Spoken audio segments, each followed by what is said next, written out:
Fozzy, you must be thrilled with how this year's gone. It's been a red letter year for you.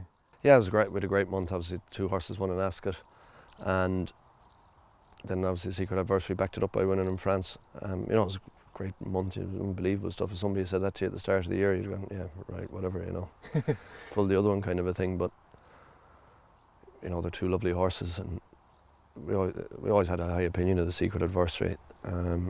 Things didn't go to plan in the 2 classics he ran in, but obviously he did well in Ascot under a penalty, and he backed it up again in France. Can we just go through his season? Because obviously now with the Group 1 Sky Bet City of York, you've got a Group 1 7 furlong race that seemingly is tailor-made for him in light of what he's done. But let's take it back to the start of the season, because it's clear that he was always highly regarded, but it didn't go his way in the Guineas. Just talk us through it from your point of view. He obviously won his trial well in Leopardstown, and then we said we go to Newmarket. He beat himself in Newmarket, he ran too keen. Then we went back to the Curragh, and he was drawn 1 on the rail and just never got out, and finished never near 5th. It was a bit frustrating, but went to Ascot, made amends there, and he wasn't going to get boxed in Deauville now.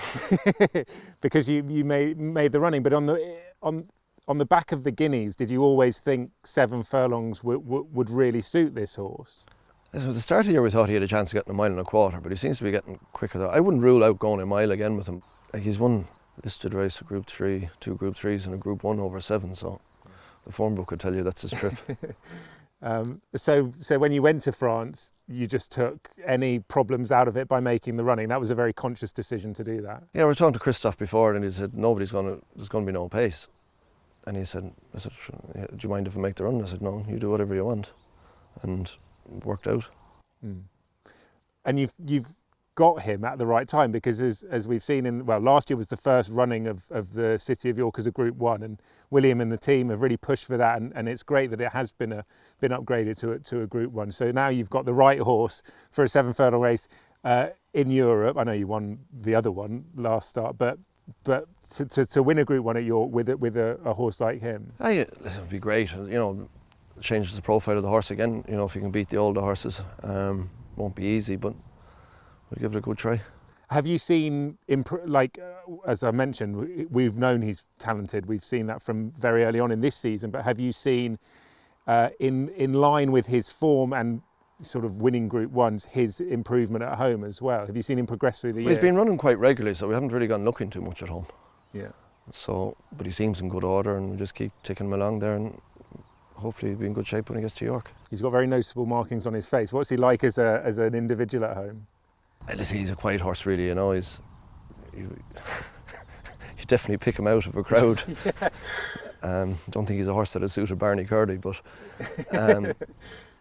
he's a good-looking horse, but he's actually a very well-made horse. He's just a bit oddly marked. Yeah. And he was one of your 2 winners at Royal Ascot. The other was Nola Soul. What's the plan for Nola Soul? He'll probably run the Futurity all going to well the same day as the City of York. Geez, that'll be a big day for you, won't it? Yeah, I think there's about half an hour between the races. Are you box walking, or are you quite calm watching them? What can you do? Yeah. And long-term plans for Nola Soul. Obviously Chesham, so we're probably thinking middle distances next year. Is that fair? What do you see him being? He's out of a Muhrar mare. It was a fast mare, but it's just if I seem to get a trip. Probably could be a 10 furlong horse. So we'll see how we get on. Obviously the real thing would be if we won 1 at the Curragh, then you probably look at a National Stakes, and then you're on the kind of National Stakes due horse route, and if we come home from the Curragh with our tail between our legs, we'll have to think of a different plan. Yeah.